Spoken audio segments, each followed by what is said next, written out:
Going beyond table stakes and making sure that we can provide our partners with the information they need is more critical than ever. And that's really where fencers come in.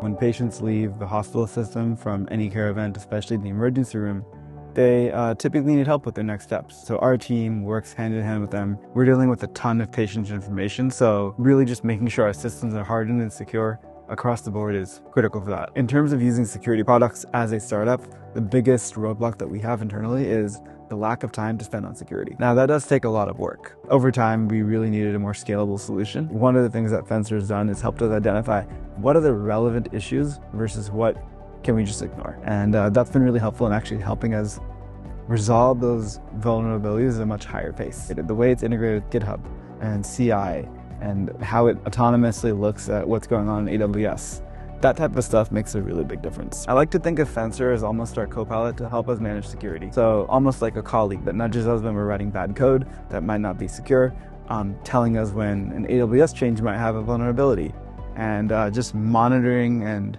ensuring that our systems are working in the background as intended and in a secure way. It does help us a lot with security reviews. Hospital systems reach out to us very routinely to understand how our systems are meeting their standards. And their standards are incredibly high, as they should be in healthcare. So Fencer really helps us work with our hospital system customers to talk about our security and to provide a framework for them to understand the standards that we try to hit. We wouldn't even get like a small, low four figures healthcare contract without maintaining that high level of security. That is so critical for every CISO and every CIO out there.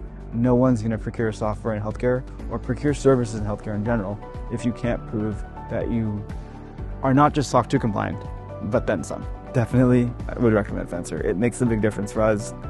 We have to hold ourselves to a very high standard being in healthcare. And yeah, Fencer allows us to do that.